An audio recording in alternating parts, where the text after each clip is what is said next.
Bienvenidos a nuestra lectura bíblica diaria. El día de hoy nos corresponde lecturar el capítulo 4 de Éxodo.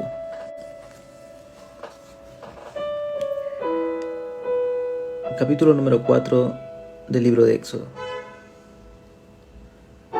Moisés respondió y dijo: ¿Y si no me creen ni escuchan mi voz? Porque quizá digan: ¿no se te ha aparecido el Señor? Y el Señor le dijo: ¿qué es eso que tienes en la mano? Y él respondió: una vara. Entonces él dijo: échala en tierra.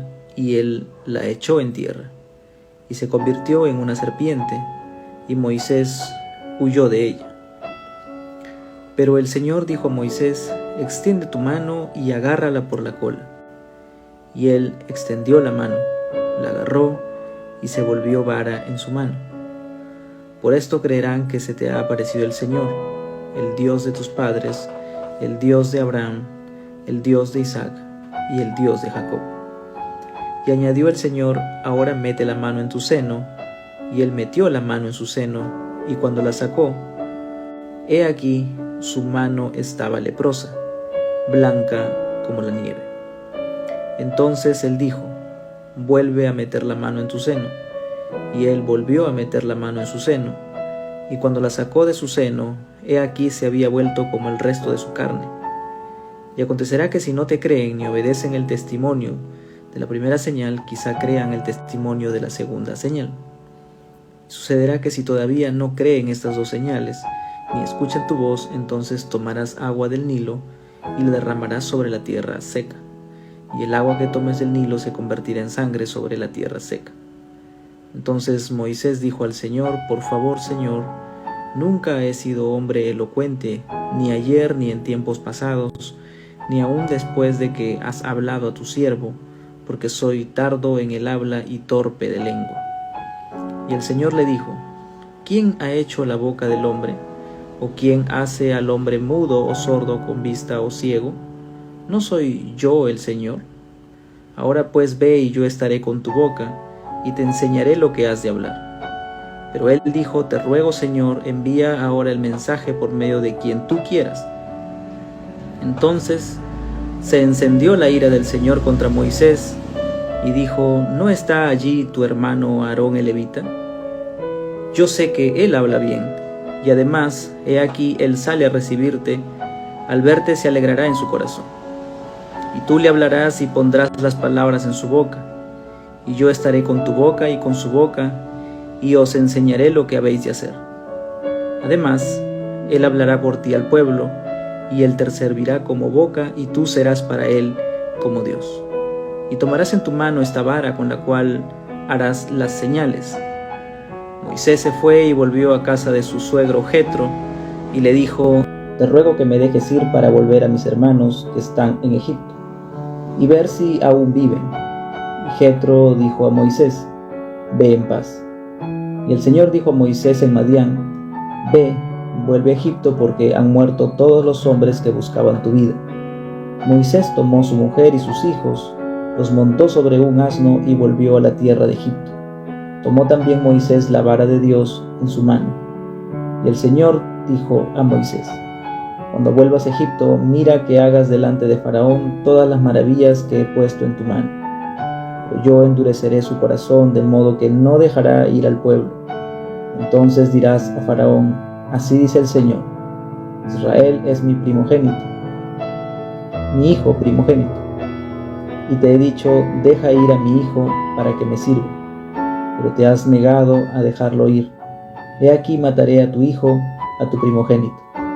Y aconteció que en una posada en el camino, el Señor le salió al encuentro y quiso matarlo. Entonces Séfora tomó un pedernal, cortó el prepucio de su hijo y lo echó a los pies de Moisés, y dijo: tú eres ciertamente un esposo de sangre para mí. Y Dios lo dejó. Ella había dicho entonces: eres esposo de sangre a causa de la circuncisión. Y el Señor dijo a Aarón: ve al encuentro de Moisés en el desierto. Y él fue y le salió al encuentro en el monte de Dios, y lo besó. Y contó Moisés a Aarón todas las palabras del Señor, con las cuales le enviaba, y todas las señales que le había mandado hacer. Entonces fueron Moisés y Aarón y reunieron a todos los ancianos de los hijos de Israel. Y Aarón habló todas las palabras que Dios había hablado a Moisés. Este hizo entonces las señales en presencia del pueblo. Y el pueblo creyó, y al oír que el Señor había visitado a los hijos de Israel y había visto su aflicción, se postraron y adoraron. Bien, hemos dado lectura el capítulo 4 del libro de Éxodo, que es el que estamos lecturando,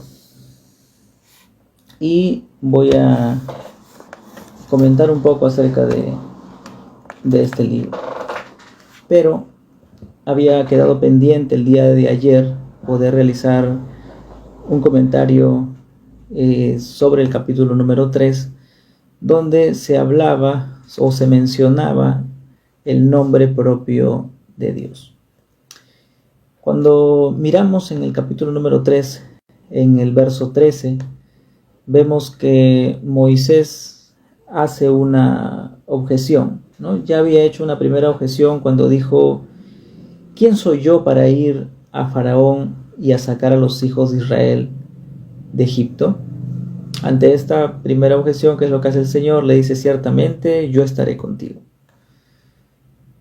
Luego vemos una segunda objeción. Moisés menciona: tal vez me digan cuál es su nombre y qué les responderé.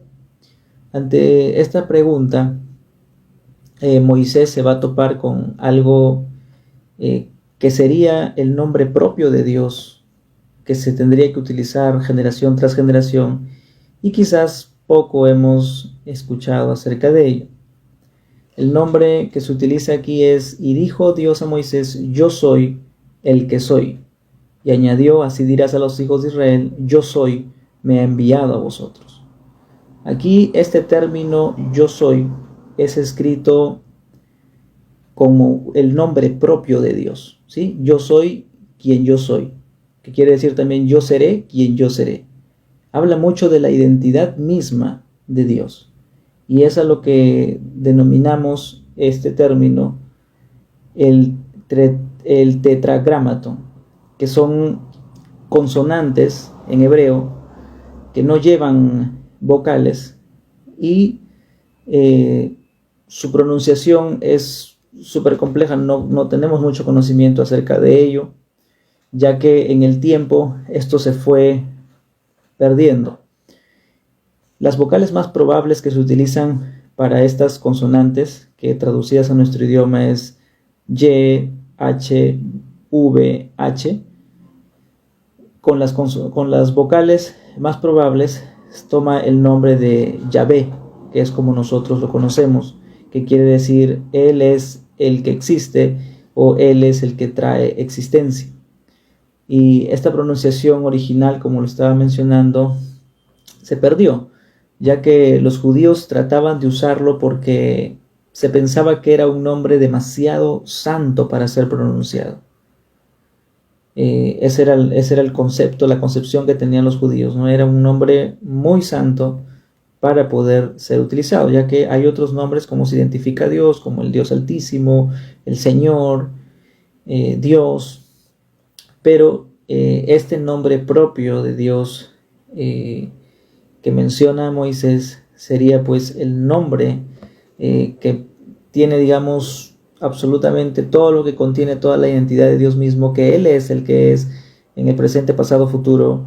Él es autoexistente.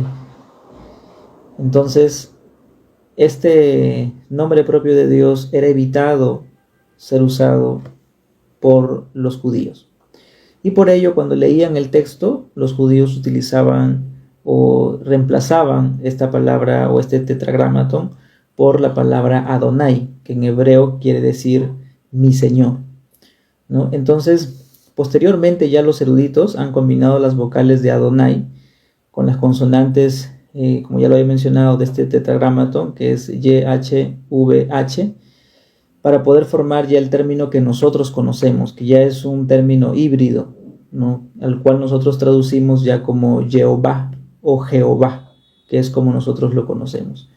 Y los traductores de la Septuaginta, que es una de las traducciones, una de las primeras traducciones que hubo, y que en algún momento vamos a hablar acerca de estas traducciones, sobre la Septuaginta también, pero por ahora estamos específicamente hablando sobre el nombre de Dios. Esos traductores sustituyen este nombre divino por la palabra griega kurios, ¿no? Que quiere decir Señor, ¿sí? Y la versión que estoy utilizando ahora para efectos de esta lectura bíblica es la versión La Biblia de las Américas. Y la Biblia de las Américas también tiene una particularidad. La Biblia de las Américas utiliza el nombre de Señor, todo en mayúsculas, es decir, reemplaza también este término, evita utilizar en otras traducciones como Reina Valera, por ejemplo, menciona la palabra Jehová, ¿no? En otras traducciones dice Yahvé, ¿no? La Biblia de las Américas, considerando cómo es que se utilizaba o cómo utilizaban los judíos, tiene este principio en el cual reemplaza la palabra o el nombre sagrado, el nombre propio, el nombre santo de Dios por el término kurios, que quiere decir Señor. Entonces, también en Biblia de las Américas vamos a encontrar reemplazado por el término Señor. Y en los casos donde aparece la palabra Adonai, que también significa Señor, obviamente no podría decir Señor, Señor. Entonces, en ese caso ya se traduce este tetragrámaton como Dios, ¿no? Donde se coloca todo en mayúsculas, ¿no? Son cosas un poco necesarias de mencionarlas, ya que es la traducción que estamos utilizando, y para efectos de poder comprender o saber cuáles son los términos que se utilizan, es importante saberlo, ¿no? Entonces, con esto podríamos tener una idea general de este nombre propio de Dios, el cual a veces podríamos pensar que es tal cual el nombre Jehová, ¿no? Pero esa es una forma, es un término que ya se ha logrado colocar vocales, ¿no? Y ya conforma este término híbrido, que es el que nosotros, quizás el más conocido, ¿no? Pero este es el nombre con el cual el Señor Dios se presenta ante Moisés, ¿no? Es la respuesta que obtiene Moisés al preguntarle cuál sería el nombre, ¿no? ¿Cuál sería su nombre? Y hemos visto nosotros que para los hebreos, pues los nombres eran súper importantes, ¿no? En este tiempo, recordemos, Abraham fue cambiado de nombre, era Abraham y fue cambiado por Abraham. Jacob fue cambiado por Israel. Sarai fue cambiado por Sara. Entonces hay una importancia en el nombre, porque el nombre reflejaba la identidad de lo que esta persona sería, ¿no? Reflejaba sus cualidades, sus características.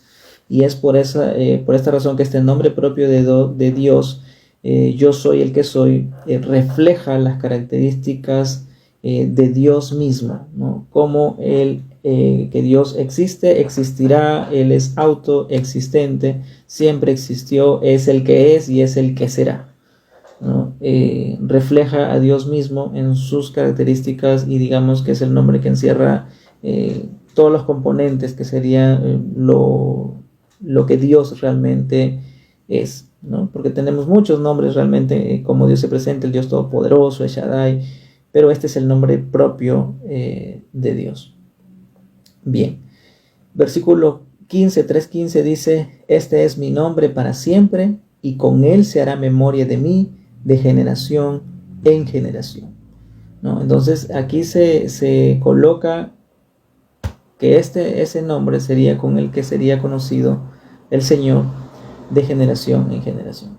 Bien, entonces es importante conocer un poquito más. Si quedan dudas, las resolveremos más adelante de una forma quizás un poco más amplia, pero ya que Éxodo aquí específicamente lo menciona, es por eso que he tratado un poquito sobre este tema. Finalmente vemos, entrando ya al capítulo 4, encontramos otra objeción de Moisés al Señor. ¿Cuál es esta otra objeción? Y si no me creen ni escuchan mi voz, dice Moisés. ¿Y qué es lo que le responde el Señor? Le dice, ¿qué es lo que tienes en la mano? Y él responde, una vara, versículo 2.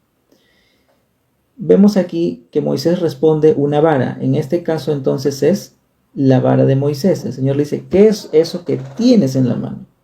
Y Moisés responde una vara. El Señor va a pedir que la echen tierra y va a utilizar esa vara.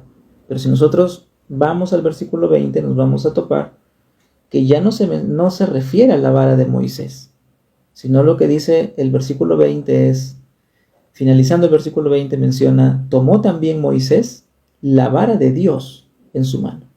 La vara que era de Moisés pasó a ser la vara de Dios. Y esto es interesante, ¿no? Dios utiliza algo quizás insignificante, podría ser aparentemente lo que Moisés tenía a su mano, ¿sí? Dios no utiliza algo que no tenía, sino utiliza algo ordinario, algo que él tenía a su mano. Y con eso que él tenía a su mano, Dios lo utiliza para sí, para él glorificarse, para él hacer su obra. Dios no utiliza cosas, digamos, complejas, sino algo tan sencillo como la vara que él tenía en su mano. Y esa vara que él tenía en su mano, Dios lo usaría para glorificarse. Y sería llamado, o sería llamada, la vara de Dios. Así también nosotros muchas veces pensamos y estamos esperando de repente que cosas complejas o complicadas Dios pudiera tocar en nuestra vida. Pero sin embargo, a veces las cosas que nosotros, las más sencillas o quizás la que nosotros tenemos a nuestra mano, ¿no? ¿Qué cosa tenemos nosotros a la mano? ¿Qué cosa es lo que hay en nuestras manos? Y es lo que Dios va a utilizar para Él poder glorificarse. Y finalmente lo que ponemos nosotros a disposición de Dios, Dios lo hace suyo. ¿Por qué? Porque Dios lo va a santificar. Entonces Dios va a utilizar esas cosas que aparentemente pueden parecer un poco sencillas, sin embargo, ahí Dios se va a glorificar. Tenemos también aquí otro de las objeciones que hace Moisés, otra de las excusas que pone Moisés, ¿no? Porque vemos que va Moisés excusa tras excusa, excusa tras excusa. En el versículo 10 vemos otra excusa más, ¿no? Que ya va a llegar a un punto donde ya Dios, como dice el versículo 14, entonces se encendió la ira del Señor contra Moisés, ¿no? Porque Moisés estaba excusa tras excusa y a cada una de sus excusas tuvo una respuesta de Dios, ¿eh? Todas sus excusas tuvieron respuesta de Dios. Y en el versículo 10 dice, entonces Moisés dijo al Señor, por favor, Señor, nunca he sido hombre elocuente, ni ayer, ni en tiempos pasados, ni aún después que has hablado a tu siervo, porque soy tardo en el habla y torpe de lengua. Moisés sigue con las excusas y esto es lo que va a coronar las excusas en Moisés, lo cual va a terminar con preguntas de Dios en una forma tremenda. Esto me hace recordar un poquito cuando nosotros leemos Job y Job empieza a hablar y hablar y hablar y hablar y el Señor empieza a preguntar, y cuando Dios pregunta, pues que somos nosotros para poder, nos deja sin respuesta, sin palabras definitivamente, y solamente adoramos al Señor. Entonces definitivamente aquí el Señor va a responder a esta objeción de Moisés con preguntas. ¿Cuáles son estas preguntas? Le dice el Señor, ¿quién ha hecho la boca del hombre? Pregunta número 2, ¿o quién hace al hombre mudo o sordo, con vista o ciego? Y pregunta número 3, ¿no soy yo el Señor? Entonces, definitivamente, Moisés estaba tratando directamente con el Señor, con Dios, el Dios Todopoderoso. Por consiguiente, si Dios estaba enviando a hacer una misión, Moisés no tendría por qué poner tantas excusas. Sin embargo, esto es algo común, digamos, de alguna forma, la renuencia que hay en el hombre para evadir las responsabilidades y las misiones que Dios entrega a los creyentes, ¿no? Muchas veces hoy en día también sucede eso. Muchas veces preguntamos, oye, ¿y por qué, hermano, hermana, no predicas el evangelio? ¿Por qué no le hablas el evangelio a tal o cual persona? Muchas veces dice, no, es que esto, es que lo otro, es que no tengo tiempo, es que no puedo. Y siempre existen a veces excusas. Tratamos de excusarnos o entendiéramos como que la obra es nuestra, cuando debemos recordar que la obra es de Dios. Por consiguiente, es Dios quien va a capacitar. Nosotros tenemos que estar a disposición de Él y poner nuestra vara, lo que está a nuestra mano, ¿no? Que es nuestro tiempo, que es las ganas de estudiar, las ganas, el poder estar ahí orando y buscando al Señor. Entonces tenemos que poner lo que está a disposición, lo que tenemos nosotros, y Dios va a hacer su obra con lo que nosotros tenemos. Dios no nos está pidiendo otras cosas, ¿no? Pero hay cosas que nosotros sí podemos dar, que es, por ejemplo, nuestro tiempo para poder leer la palabra del Señor, para poder capacitarnos, para poder estudiar la palabra de Dios, nuestra oración, el poder tener tiempo a solas con Dios, orar al Señor, para que Dios pueda hacer esa obra en nosotros. Entonces, definitivamente, lo que está a nuestra mano, debemos nosotros de hacerlo, y Dios hará conforme a su voluntad, porque al final todo, absolutamente todo, proviene y es para el Señor. Entonces, vemos aquí esa objeción. Sin embargo, ¿no? Nosotros vemos aquí que dice, nunca he sido hombre elocuente, ¿no? Hechos capítulo 7, versículo 22, como les decía, es importante siempre, ¿no?, ver cómo estos pasajes del Antiguo Testamento van a ser vistos luego en el Nuevo Testamento. Y Hechos capítulo 7, versículo 22 dice, y Moisés fue instruido en toda la sabiduría de los egipcios, y era un hombre poderoso en palabras y en hechos. ¡Wow! Eso es lo que menciona el libro de los Hechos acerca de Moisés, que fue instruido en toda la sabiduría de los egipcios. ¿Sí? Fue preparado, Moisés fue un hombre muy preparado. Y menciona también que era un hombre poderoso en palabras y en hechos. Bueno, no voy a comentar más allá de lo que dice el pasaje. Sin embargo, esta es la objeción, la excusa que tiene Moisés, a lo cual el Señor, él mismo le dice, Él es quien ha hecho la boca. Por consiguiente, el Señor le dice, no, tú le hablarás y pondrás palabras en su boca, le menciona por Aarón, y yo estaré con tu boca y con su boca. Es decir, el Señor estaría con Aarón, pero también con Moisés. Si bien es cierto, Moisés hablaría con Aarón, y Aarón transmitiría esto a Faraón, pero vamos a ver también en escena que Moisés habla directamente con Faraón. El Señor le dice bien claro aquí, yo estaré con tu boca y con su boca, y os enseñaré lo que habéis de hacer.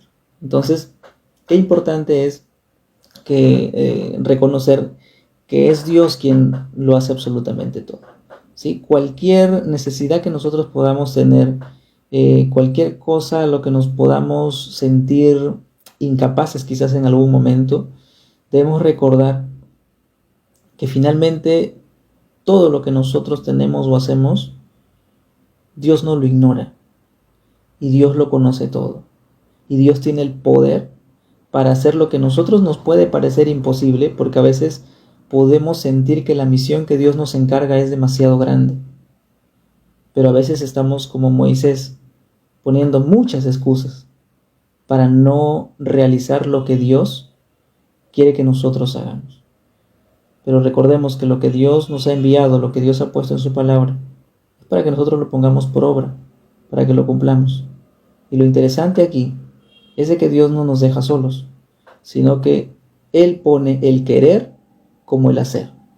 Por consiguiente, ¿qué más podría querer el hombre si finalmente es Dios quien en su soberanía, en su hermosa gracia, en su misericordia, Él pone el querer como el hacer en el hombre? Entonces, esto tengámoslo como reflexión también para nuestras vidas. A partir del versículo número 18, encontramos que Moisés se fue, dice, volvió a casa de su suegro Jetro, ¿sí? Entonces le dice, te ruego que me dejes ir para volver a mis hermanos que están en Egipto. Ya Moisés está decidido a ir a Egipto. Moisés tomó su mujer y sus hijos, los montó sobre un asno y volvió a la tierra de Egipto. Tomó también Moisés la vara de Dios, como lo habíamos mencionado, Pero sucede algo aquí en el camino. El verso 24, acontece que en una posada en el camino el Señor le sale al encuentro, dice, y quiso matarlo. ¿Qué es lo que pasó aquí? ¿Qué había sucedido? El Señor dice, quiso matarlo.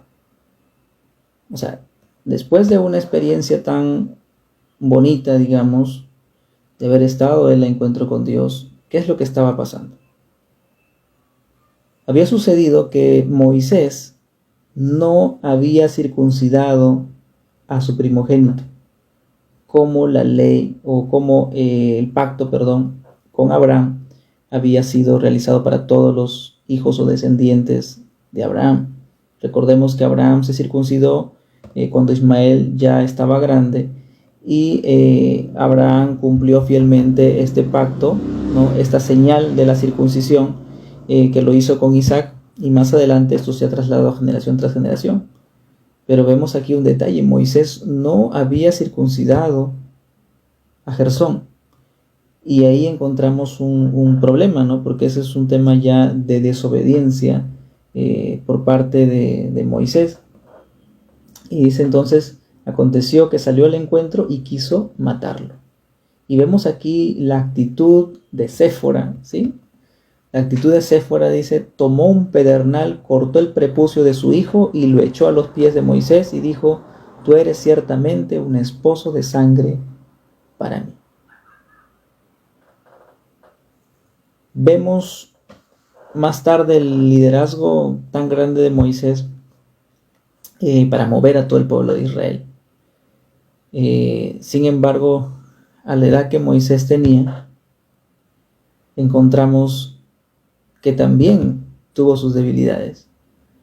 Y eso es algo de recordar, ¿no? Siempre que vemos en la Escritura, y esto lo hemos dicho varias veces, la Escritura nos muestra que el único que merece la gloria es Dios. Porque todos los hombres que se mencionan en la Biblia, muchos de ellos tienen muy buenas cualidades en las cuales sirven a Dios y están en el camino, caminan con Dios, pero sin embargo, todos ellos tienen alguna debilidad. ¿Por qué? Porque sencillamente son hombres, son seres humanos. Y esto no escapa de Moisés.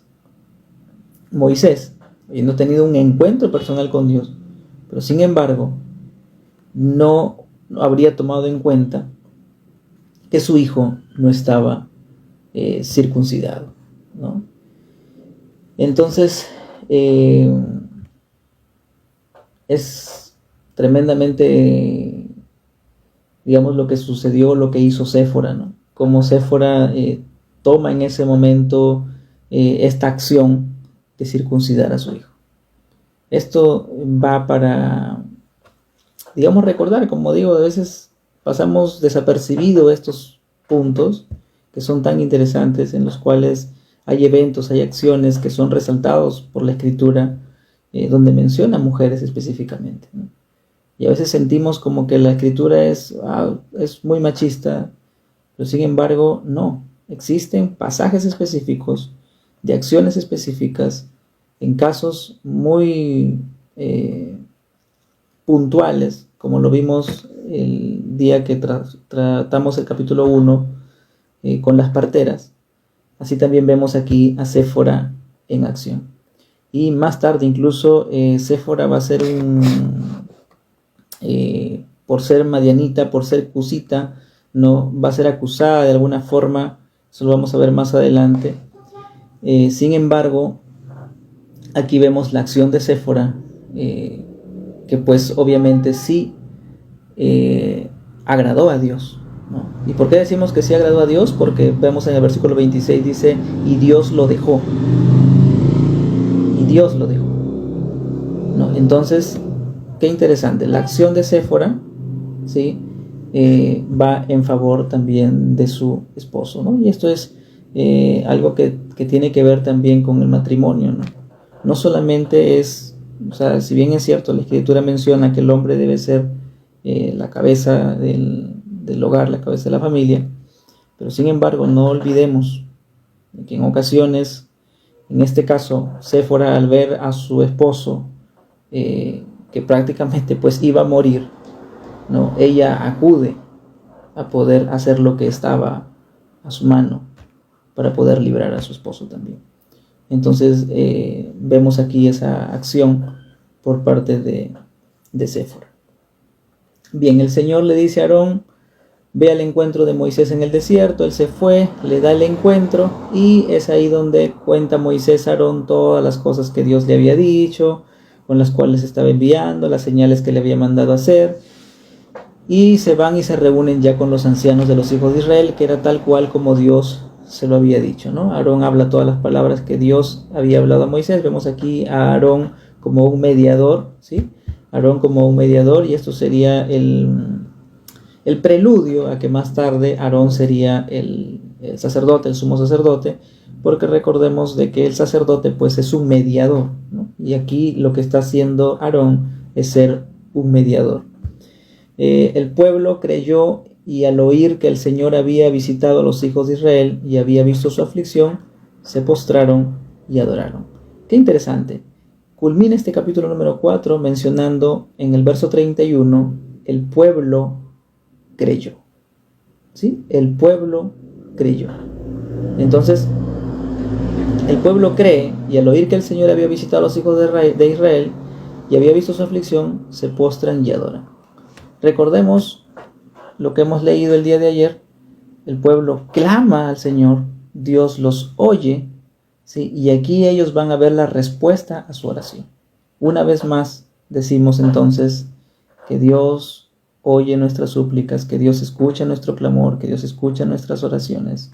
Y es allí donde encontramos que en medio de la aflicción ellos encuentran una respuesta de Dios, se postran y adoran. ¿A quién?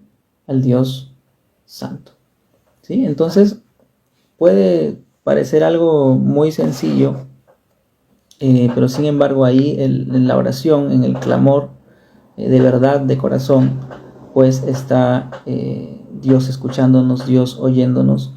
No tomemos en poco ello, puesto que Dios es un Dios que oye, es un Dios que escucha, es un Dios que está presente y que no nos abandona.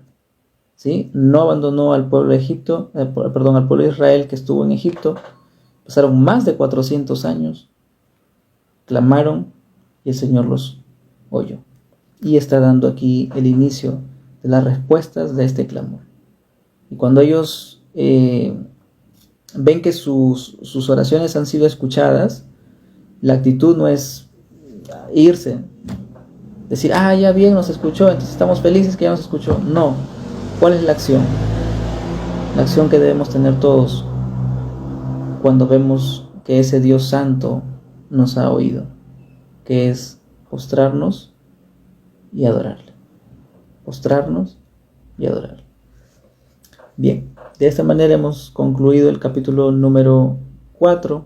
Esperamos el día de mañana podamos continuar con los capítulos que nos corresponden. Que Dios le bendiga.